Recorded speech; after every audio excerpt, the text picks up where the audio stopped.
Tesla, Skype, Hotmail, Coinbase. What do these revolutionary companies have in common? Billionaire venture capitalist Tim Draper, who invests in big ideas before they become the next big thing. Now he's traveling the globe to find game-changing startups. Entrepreneurs from 10 countries and 6 continents will share their ideas for changing the world. There are some entrepreneurs everywhere, and they all have a different approach, and those cultures bring more creativity. Then 12 finalists will fly to Silicon Valley to compete for a once-in-a-lifetime chance to launch their company on a global scale. 100,000 units? But only one can walk away with the grand prize, $1 million. It's go time. This is a true entrepreneur here. Meet groundbreaking technology. We've built Denmark's first flying car. Meet rejection. I've seen 15 of these. How are you going to be better? Meet innovation. The blockchain is built for trust. The sky's the limit. Meet the Drapers.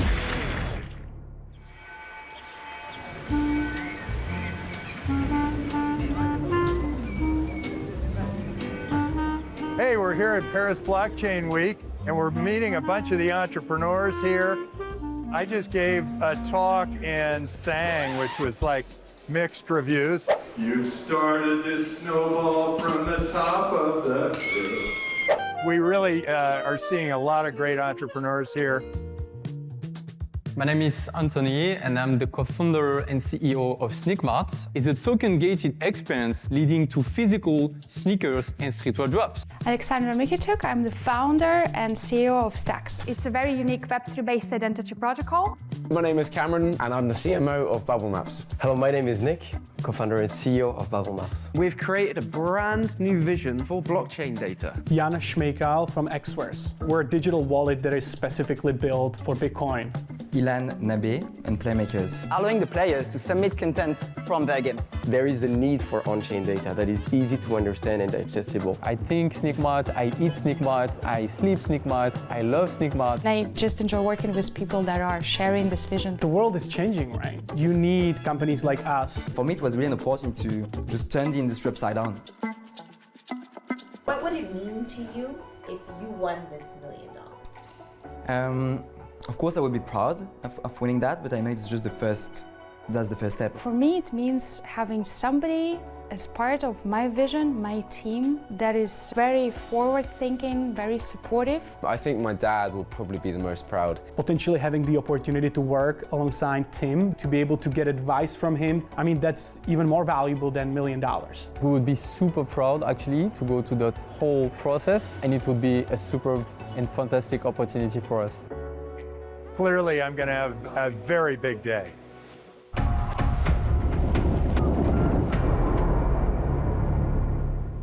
Welcome, everybody, to Meet the Drapers live from Paris Blockchain Week. It's great to have you all here.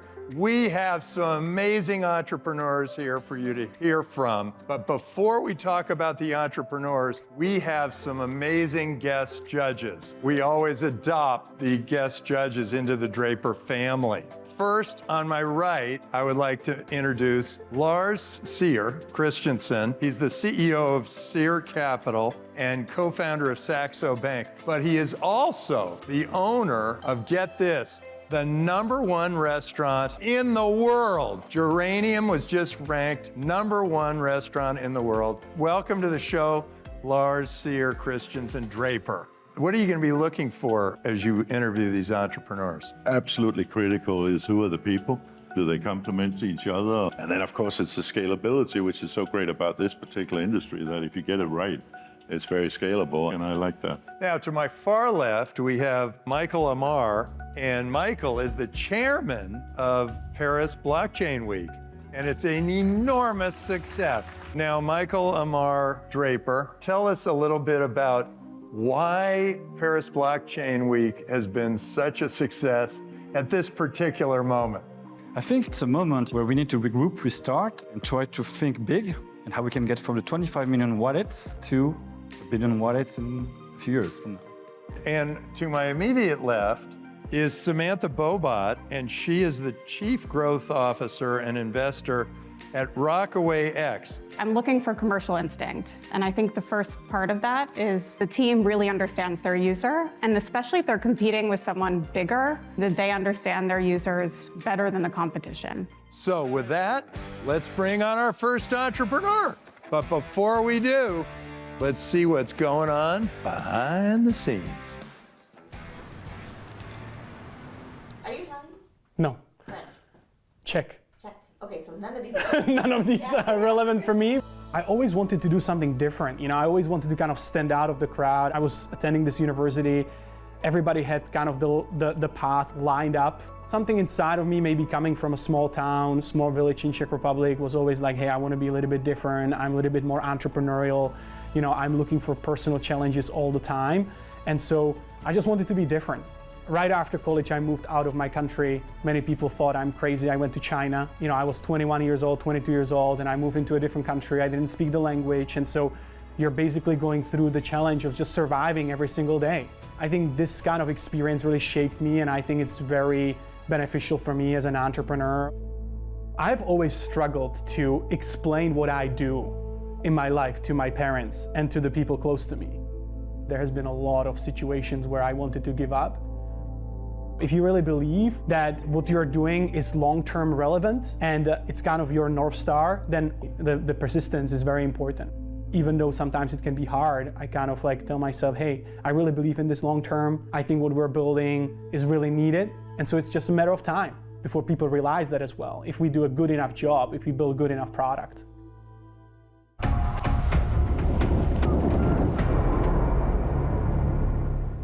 This is the very first conference after COVID that I've been actually able to go pitch live to the live audience. I don't know, just the room and everything, and I like Tim, I think he has great energy, so everything just fit into place. So my name is Jan, I'm Chief Strategy Officer at Xverse. We're #1 Bitcoin super wallet. Problem with traditional Bitcoin wallets is that they're built by developers for developers. And so the user experience for the day-to-day user or somebody new to Bitcoin is actually not great. Meet Xverse. Not only you can do everything what you can do with the traditional Bitcoin wallet in a non-custodial way, but you can do so much more. Miniature Bitcoin, other tokens, miniature Bitcoin NFTs, ordinals, earn Bitcoin. We also just recently launched very first Bitcoin wallet API. This is the very first API of its kind on the market. You can sign into applications, create confirmed transactions, all with just a few clicks. Today, we have 120,000 plus users. We're growing pretty rapidly every single day. And we're also #1 Bitcoin wallet as rated by the users. We have developed relationships and launched integrations with all major companies building on Bitcoin over the past 12 months, and we're not stopping there. Thanks to the API launch, we're actually just about to announce 2 major partnerships with 2 leading NFT marketplaces that are getting into Bitcoin ordinals, and at the same time, we have 24 other partnerships in the pipeline. And our rockstar team of 10 has collective experience, 10 plus years in crypto. This is great. And we need this kind of a platform, and we need people to do APIs, but you need to attract engineers. So how many engineers have you attracted to the platform? And has anyone built an interesting application yet? I felt like they're focusing too much on the API. The core experience is the wallet itself, and the API is just one of the tools how to get to more users and to more partnerships, etc. So we launched the API just about a week ago. In essence, we're a wallet. This API is basically just extension. We're bringing the MetaMask-like experience to Bitcoin. How are you going to make money? So we partner with Binance, MoonPay, Transact, and we take a small fee of that service. The next step would be trustless B2C swaps. There is going to be a need for this service that you need to swap in between different tokens. And so that's basically the business model of MetaMask, for instance. So we can adopt exactly the same thing. So you can replace MetaMask? Because that's a horrible experience. I mean, we're focusing on Bitcoin, and MetaMask is focusing on Ethereum, and we don't see them anytime soon getting into Bitcoin, but we're trying to get better. And are you building the capability for smart contracts, or are you assuming you're... Yeah, so we actually partner with companies that are doing that. So we are the wallet, we focus on that, we're the best at that, but we want to support every single great use case for Bitcoin. You have 10 professionals with a collective experience of 10 plus, admittedly. In crypto, yeah, in crypto. Do they really only have 1 year on average experience? Or? Basically 10 plus year experience in crypto, because not every single developer, for instance, worked in crypto. Most of them worked in TradFi. I am more on the growth side, business development side as well. Well, maybe we're reading this wrong, but it says 10 professionals with a collective 10 years. In crypto, yeah. It's just the crypto experience. They've only had a year on average each. It was 10 plus years crypto experience, specifically crypto related experience. That was kind of something that made me feel a little bit nervous, Basically, our founder, myself, that we have been working in crypto for basically, I guess, 8 years. Some of them basically just started with us working in crypto. That experience from TradFi, I mean, how important is that when you're actually building for this type of new industry? I think it's super important because obviously for all of these TradFi companies, security is very important. And so this experience, being able to create this secured system at scale, is extremely, extremely important. So 1,000 new users a day, what is the primary channel they're coming? How we acquire users. Before Ordinals, most of them are actually through Staex. And then through Ordinals, basically, I would say we captured the majority of the market.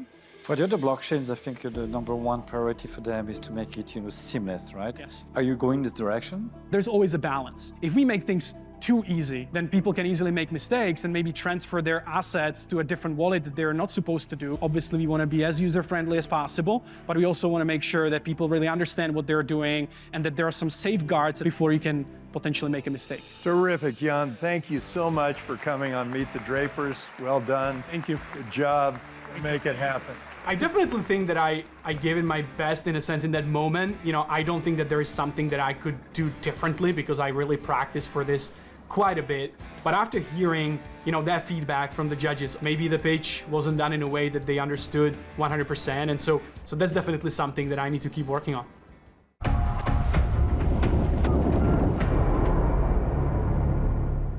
What did each of you think? I'm wondering if many people that have wallets don't actually want to have more items on their wallet. On the other hand, the flip side is maybe you do a really great Bitcoin service that differentiates you. I think it's interesting that you guys both probed on the team, but I also had the same, maybe simple reaction of they have such traditional background, why not target the institutional side out of the gate? I like Bitcoin, but I have the same, flag that you guys raised with the team and the experience, and I think you need a lot more engineers. Terrific. Let's bring on the next entrepreneur. But before we do, let's move our eyebrows up and down and see what's going on behind the scenes.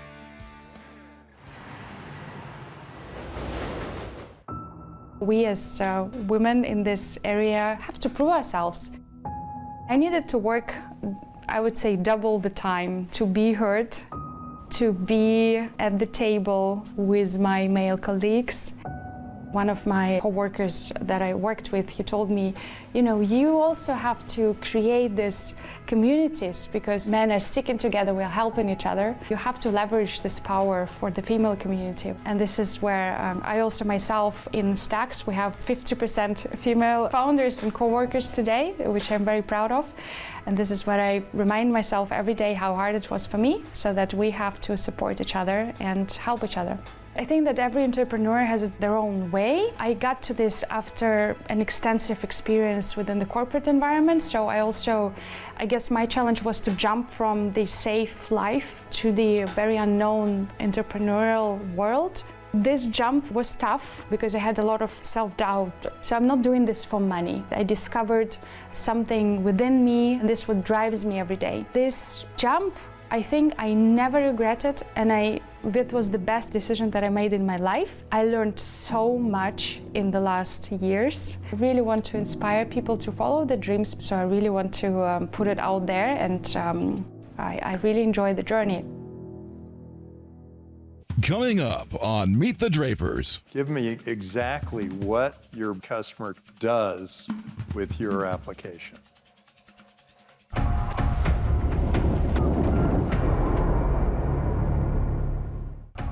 Welcome back to Meet the Drapers.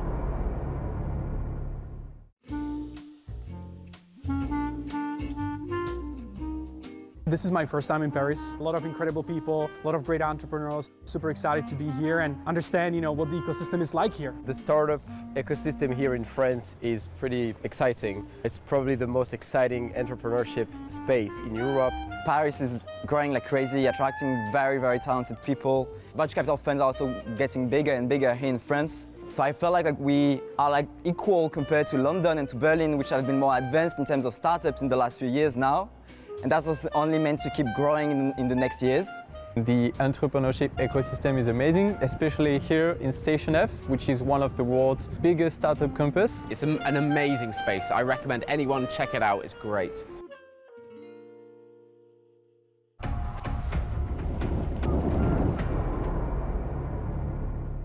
So I definitely felt the warmth of the audience. I was very elevated, I guess. So the problem that we are addressing as a team is that today we have absolutely no reliable machine data infrastructure. So with the amount of machine reaching the point of 40 billion by 2030, we're going to run into huge problems in hands of hackers because everything that moves can be turned into a weapon. Drones, robots, autonomous vehicles. So that's why we created Staex. It's a very unique Web3-based identity protocol that provides cloud-like functions to machine manufacturers today and also connects these machines to the Web3 protocols, providing micropayments. So today customers choose us because we're the most secure and reliable platform. We also are the smallest software on the market because we run directly on the machine and it's important for battery-driven devices. And last but not least, on top of that, we have 70% savings for the customers. Also to the milestones, this summer, we're planning to launch the first Web3 operated drone delivery corridor. And by the end of this year, we want to enable the first blockchain payments between the car and electric charger so that you can really see the payment on your dashboard within the car. We have a team that is united by the mission to provide safer future for the humanity. This is an infrastructure that you're building from machine to machine so that payments are clear, legal documents are clear between machines. This is correct. Are you going to get paid as the machines send money across, or are you just going to get paid project by project? They basically pay a monthly fee, which includes 50 machines. And then as they scale, they pay money on top with the amount of machine scaling. As soon as they are really transacting over blockchain, we take a percentage from this transaction. Down the road, will it be mainly from sort of continuous subscriptions, or is it more about delivering more projects? I was taking more time to explain how we made it last year and why we're changing now more to subscription model. I felt they asked it 2 times, so I was like, okay, it should be better, I should explain it better so that we are definitely looking into something recurring. This will be about subscriptions. The projects was a better model for the last year because we were working with a communal provider in Germany, so we tried to make it as simple for our customers as it gets. And what is a typical customer that you would go for? We have direct sales, which are our early adopters, and this is really running around and selling. And also the second approach, as you see, we have great partners, and this is how we sell through these channels with integrators and also bigger companies. So we have this double-sided approach today. First off, congratulations on the management buyout with Deutsche Telekom. Management buyouts are pretty heroic. I feel like in this vision of the car as almost the app store, I would think driverless cars would be like the once-in-a-generation tailwind for something like this. How are you thinking about that? Automakers, they don't have decide today because they have really long cycles of production. We want to say, listen, you have Staex, it provides you flexibility. So this is our strategy, how to get into this market. You're planning to raise 3.7 million. At what valuation? It's 18.3 million, and we are opening the round in April. How much equity has DT?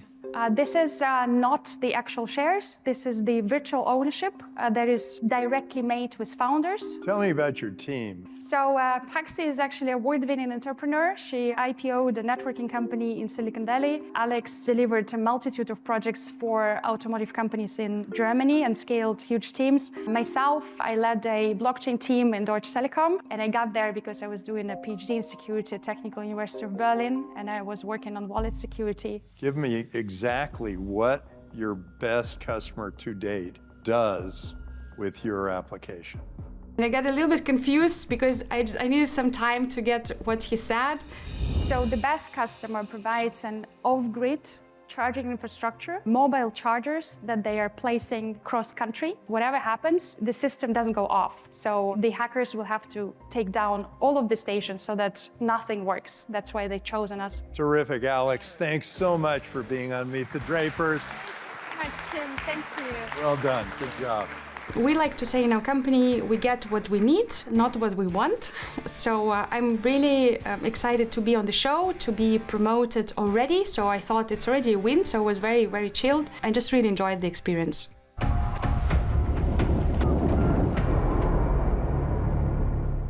What did we all think of Alex? It's all really dependable and more durable as long as the blockchain works. And so she said, you're going off cloud, so you don't have the cloud risks. But sort of how are they making sure that this indeed always stays on? It's obviously a fairly small operation, I assume. So I'm wondering a little bit how much competition you're going to get for this in the longer run from some of the really, really big players in these industries. A lot of people are trying to blockchainize IoT, and that has not worked so far, but that's just a matter of time. Let's bring on the next entrepreneur. But before we do, let's see what's going on behind the scenes.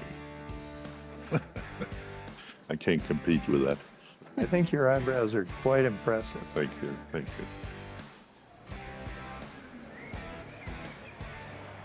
Sneaker and streetwear culture is my passion since I'm a kid. Started buying, selling, collecting sneakers when I was 12 years old. Today, everyone loves sneakers. It's important that you realize it's gonna be a big part of future in the fashion, and it's already a big part of fashion today. I got into entrepreneurship thanks to my dad. I've seen my dad's success, so I was like, wow, I want to be like this. I want to be able to be successful, and I think this is why and how I got an idea to create a business. The main lesson is never give up. You have something that you can really create, build in an industry, and it's relevant, never give up. I want to be part of the big names of this industry. So yeah, for me it's really the passion, true passion and love for sneakers and streetwear culture.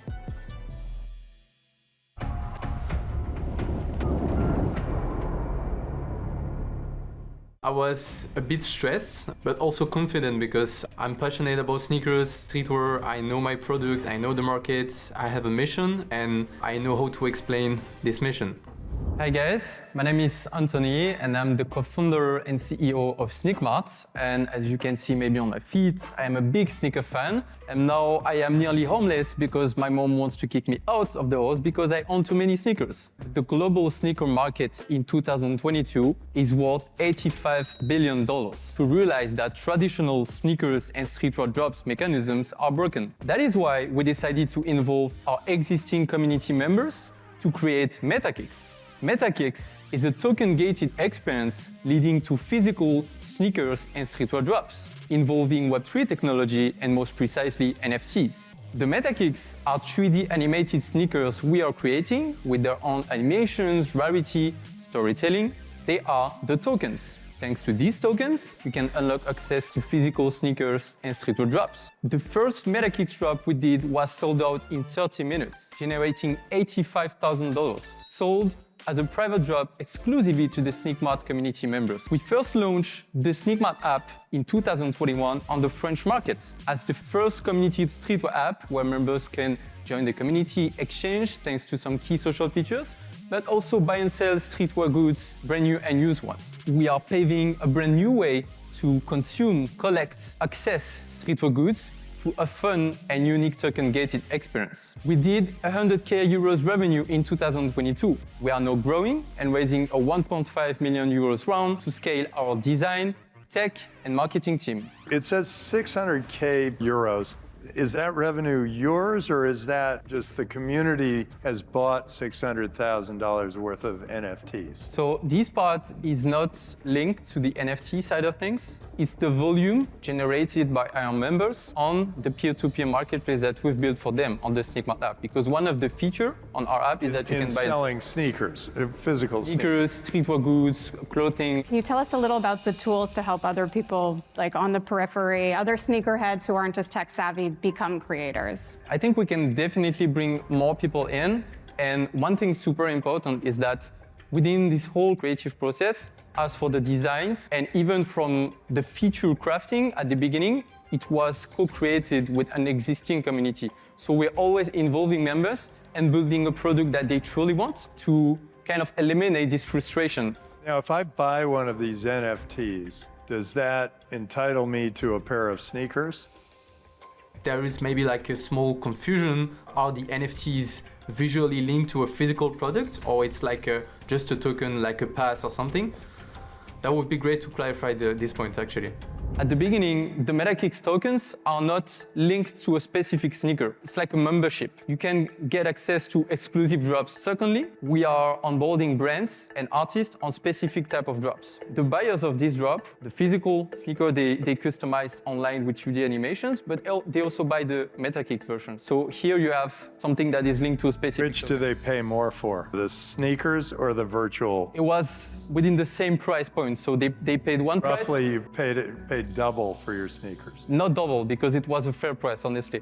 Yeah, of course. Part of your go-to-market strategy to work with brands and help them bridge the phygital question? At the end of the day, what we're doing is creating a membership club of streetwear and sneaker consumers. It's just that the membership card is fun. It's animated, it has a story, a rarity. You want to share it with your friends, you want to resell it, you want to buy more. And we are also super focused on making it super mainstream and accessible. Tell me about the team. In the team, we have 4. We met together when we were like 12 years old. He's the CTO.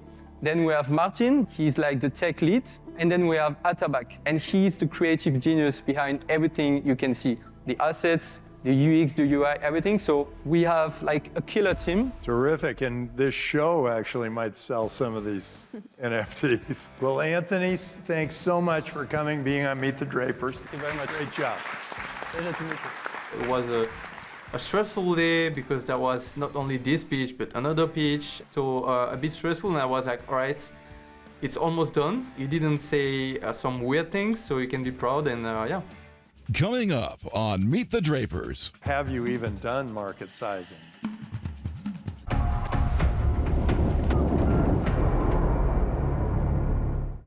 Welcome back to Meet the Drapers.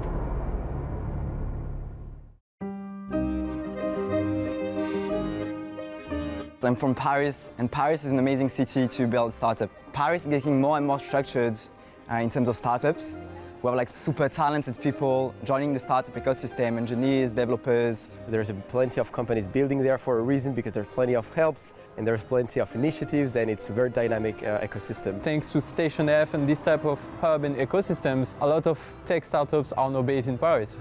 Pitching and connecting with investors and people building exciting stuff, you know, it's just the cherry on top for us. So super happy to be in Paris and start building something ambitious alongside like-minded entrepreneurs as well.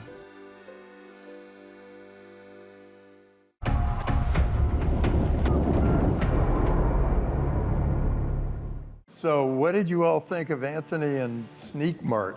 Is it a trend or is it trendy? I have a friend in Denmark that resells classic sneakers, and people pay serious money. Also, an opportunity, of course, is anything that logically can be built on top of this if you have that interest anyway. But I mean, if it's did he say an 85 billion market? I guess that's big enough if you get it right. 17-year-old entrepreneur initially. I like it a lot. I think one key to scale is how capable they will be to partner with brands, because that will be a huge accelerator. Guess I wonder with something like this, it's just hard to get people to change their workflow or to change their platform. Like you're competing for their browser space. Let's bring on our next entrepreneur. But before we do, we see what's going on behind the scenes.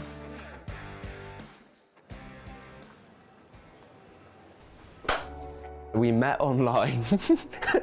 We met online. We were calling every day for hours without knowing my name, nor my face, nor nothing. He said, look, we've advanced enough now for you to meet me in person. And the weirdest date ever. The weirdest date ever. It's kind of like being catfished, but in a good way. And he said, come to Paris. And I hopped in my camper van. My mum was like, are you sure you want to do this? I drove over to Paris, and then he tapped me on the shoulder. I looked behind me and I was like, You're shorter in real life. And since then, we've been working closely together and developing Bubblemaps. There was this weird, fuzzy moment in my life where I was super uncertain on where should I go. And Bubblemaps kind of came in. And now it's been 4 years. If today I was really offered the best possible job in a company with a tremendous salary, whatever, I would say no, because I'm so good where I am right now. That's good to hear, because I don't think I could do it alone. Around 6 months ago, I struggled massively with my own mental health. To kind of work and operate every day, I found quite tricky, because working remotely can be great, but you are online all the time. You know, Nick's been super supportive and a mentor, if anything, so that was the main thing that held me back, I think, my own mental health. But to find a balance between the two, which I have done recently, if there's an issue, we raise it together, we talk about it, we talk through it. If there's a mental health issue, we talk about it, we go through it, and we're stronger than ever. And we have such a strong unit between us all, which I think helps massively. I agree. This is a wonderful team. Yeah.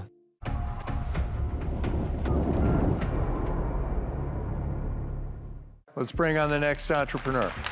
Well, I have to admit I was a bit nervous before coming on stage. This is my very first time on TV. To see the interaction from the VCs themselves, the audience, the environment, it was incredible. Hello everyone, my name is Cameron and I'm the co-founder of Bubblemaps, and we've created a brand new vision for blockchain data. Look, analytical tools can be complex and intimidating, so that's why we've gamified on-chain data in a fun, interactive, colorful, and playful way. Nick, if you wouldn't mind, please go into detail. Let's dive deeper by analyzing Uniswap. So what you can see on screen are the top holders of Uni, each bubble corresponding to a wallet holding their token. But the best part about it, if there's been any transfer of Ethereum between those wallets, their bubbles are going to be linked together. There's a small cluster here on Uniswap, and you can see why those wallets are connected. Wallet 30 in the middle, sending 2 Ethereum respectively to the 3 wallets below. This looks like a healthy distribution at first glance, but if you switch from Ethereum to Uni transfers, suddenly it gets more interesting.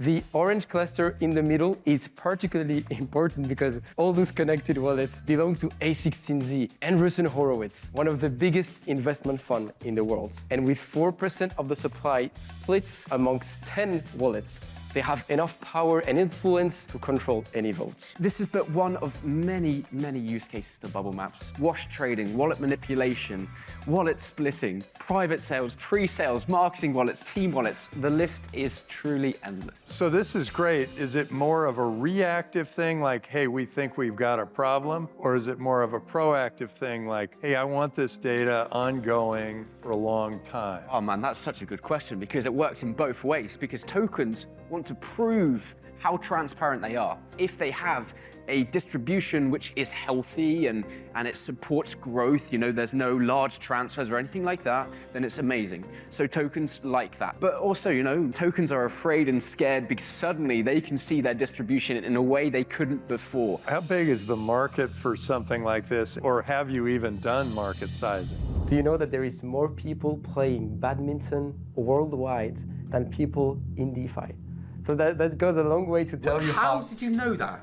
It's one of the things. How did you know that information? One of the things I know. Where do you read that from? I read it on Wikipedia. Anyway. And so that goes a long way to tell you how there's still a big margin how this market can become so more mainstream. We're targeting not only pure Web3 players, but we have also been working with, as I said, traditional brands, gaming industry, automotive industry. They're all testing Web3 and they need on-chain data that it's easy to understand, and that's where we come in. So what you don't know is that some VCs selected for the Paris Fashion Week competition from the 800 DEX to the 100 and then the 100 to the 10, right? And you guys kept being 1, 2, 3 above all rankings all the time. How many startups were there in the 800? 800 startups? I think the reason why we come up in the top 3 is because we have such a new approach. with our colorful bubbles. Just in itself, we're changing the game. And I was like, okay, everybody's doing on-chain, off-chain data. Why them? Is it big enough as a moat, as a competitive advantage? I think we've got it just right because we're the only product on the market that offers these kinds of visuals, easy to read, easy to understand. Are you planning to go beyond that and make it digestible for my day-to-day business, for example? Absolutely, and I want to mention, if I may, some part of our roadmap that I didn't have the time to cover yet. So there is 3 things that we want to implement. Comprehensive historical data. You'll be able to see the distribution from day one. Second, the ability to create your own bubble map. And lastly, we're adding some AI models on top of this. We now have a library in our minds of, all right, these patterns correspond to this on-chain behavior. With a good enough training model, we can really give this information directly to our users. When you said other people can make their bubble map, that sounds like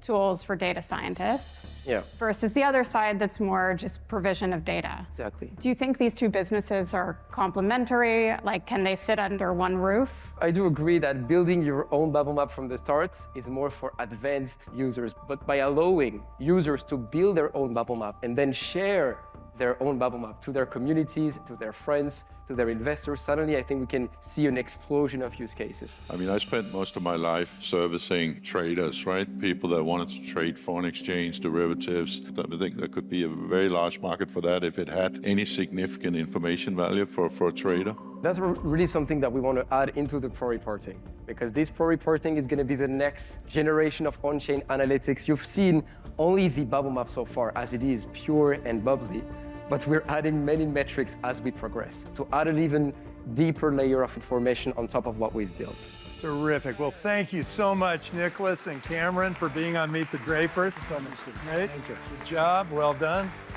I like the spirit, the energy. Being on Meet the Drapers was an absolute dream come true.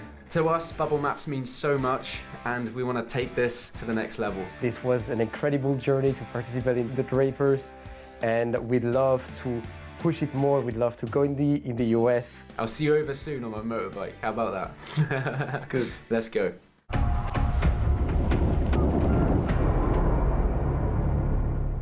So, what did we think of Bubblemaps? It makes it more digest. You cannot live without Google Analytics. You won't be able to live without these tools in Web3.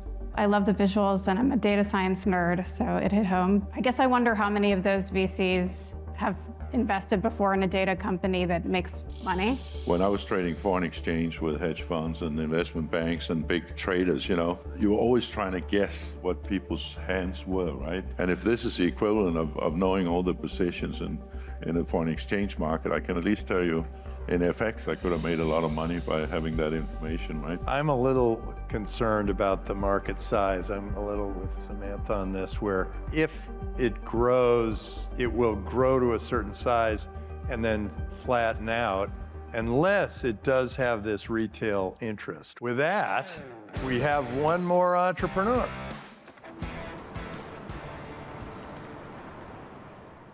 My father was pushing video games to me when I was very young, so I didn't even know how to play and how to use, the controller. Over the years, I just started playing regularly, a lot of different type of games on console and on PC, and really felt like that was a very cool type of entertainment compared to movies, compared to books. I would love to try to create something huge and share that success with him. He's basically like the person I'm going to when I have any business question. I'll be super proud to have some success and share it with him specifically. I had the deep will to change the gaming industry, and one of the first steps as a founder is getting surrounded with the right people. People bringing complementary skills, having the same mindset, the same vision as you. And that's something that's hard to do. In the very first few months, I was just working alone, trying to build stuff myself, trying to learn as much as possible, and trying to convince people. If you want to really achieve that vision of transforming the gaming industry, there is a ton of stuff to do. Coming up on Meet the Drapers. We are torn. It's torn. It turns out it's...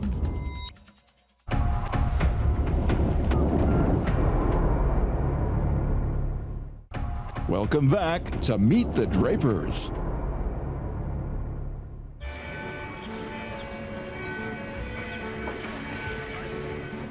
I've been living in Paris my whole life, so it is my hometown. I love the atmosphere. Paris to me is the most romantic city in the world. I just love how it draws you in.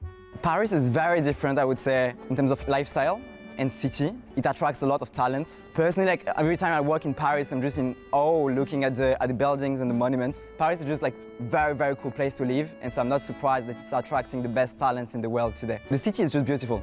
Paris is definitely a romantic city. It's a fantastic city, capital of fashion. So Paris is fantastic, really beautiful. Museums and nice parts of the city. The Eiffel Tower, the Arc de Triomphe, all these events, all these places, the people, the community. It's quite a friendly place to be. There is just a bit too much of traffic, but apart from this, it's amazing. I've been amazed by driving so far. I guess it took a couple of extra skills to drive in Paris. It's a city with a lot of scooters and bikes.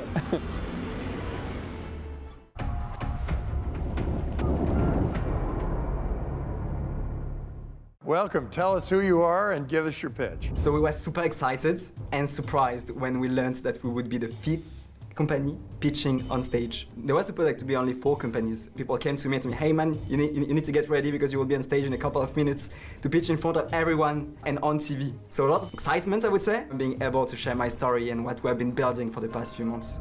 Playmakers, we are a team that scaled games to over 600 million downloads. We worked with over 200 plus game development studios. And today we are really excited about one big opportunity in the gaming market, user-generated content. Today, 30 million gamers are creating content for their favorite games. They are doing it in their free time and because they are passionate. With the rise of generative AI, more and more players will turn into creators. That content is super valuable for game development studios. Yet, all that content, it just goes into the trash because it's very hard to do from a technical perspective. Secondly, the studio don't have any legal framework to be able to acquire the intellectual property of thousands and thousands of contributions. Lastly, they struggle to put in place a fair reward system to turn their players into creators.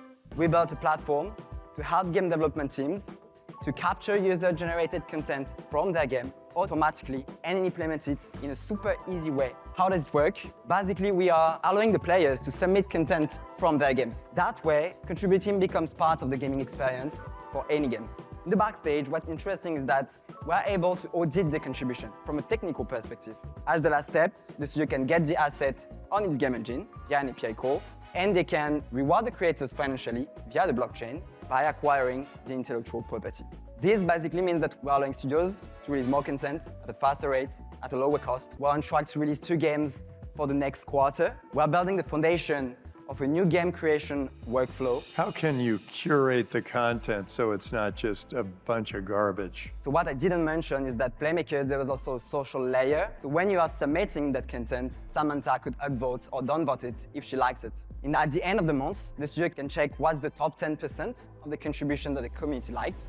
So you eliminate already all the garbage. Then there is, I would say, a human filter. The studio decides if that fits with their artistic direction or the gameplay direction as well, etc. And I guess if people use ChatGPT to create the content, that's still probably good for you because if anybody buys it, then you get some commission on that. I think Tim was very on point with this question. He was the first one asking questions about UGC, and it was a great showcase of experience. We're providing our tech to game development studios, taking a profit share on the revenues generated by the game. The value proposition is so strong that we didn't have any issues to lead game development studio to give us some revenues that they are generating from their games. So we are not dependent on the amount of contributions that are really implementing the title. We are more dependent on the success of the game and how fast it will get growing with the help of UGC. I don't know much about gaming, so I've asked very big Japanese gaming companies. It was interesting, the feedback. I say, we tried this in Web 2. They were mentioning that it was only 5% of the creators who actually make it. Do you think people would keep try if their art is never selected? I think that's the role of the studio, to try to motivate the audience. So what we're supporting with Playmakers is that the studio can give you some fixed payment of money, like USDC, for the work that you have done, or in-game currencies as well. Maybe that's just a way to turn you not only as a creator, but also as an ambassador and avoid frustration, even if your content is not implemented in the title. Is it only revenues for you? Because you're right, in many platforms, vast majority of people actually do it because it's fun or they want to show their friends. But do you only make money if there's a transaction happening, or do people pay something for using it? Or? They are paying for using it. Right. I think all the investors were really on point with their questions. They all had like a good understanding of user-generated content and how they could change the whole industry. Fast forward in 5 years, how big the proportion of the content would have been created by external users or versus employees of a studio, for example? If I talk as a player, something that I would love to see in gaming is that every time that I connect, I would love to discover a new character, new skin, new weapons, new animations, etc., etc. The social media companies understood that well. When you connect, you discover something new every time, and that's why you are so hooked. While on gaming, even if you take Fortnite, you need to wait 4 months before being able to discover new content. That's a game changing in the industry, in my opinion. Why are you doing this? As players, we are frustrated how creators are treated. So we know well the gaming industry, we know well the frustration of being a creator that is not listened, and today we are in a unique position to create Playmakers. Terrific. Elon, thank you so much for coming on Meet the Drapers. So we were the last one passing. I felt like all that extra motivation, but also like all the stress, you know, like going up and up as the other candidates were passing as well. I just wanted like to go, do my pitch, try to convince the investors, and when I just get off the stage, I had a chance just to appreciate the moment after doing all the hard work, I would say, on stage.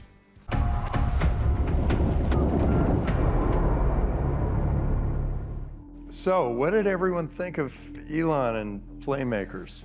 I think it has legs, but it would also be interesting to know what is the traction? Does it have a viral effect, or do you sort of have to go by marketing to people to get them in? So, you know, more questions. The life cycle is long of game creation. It usually takes like years to get your first thing that makes money because that's the first moment that the game developer launched it. Yeah, I just wonder about like how they'll have cohorts of games that come up with these. Yeah, there's the tech question, and there is the, you know, if they can side even a second-tier game pretty soon, it can really change the game for them and accelerate everything. While we will be moving one of these entrepreneurs to the semifinals, you can go in there and vote and move one of your favorites that we may not have chosen up to the finale. They can jump past the semifinals and go right to the finale. Everyone is going to have to give entire mental energy, and the crystal ball will come up somehow with an answer.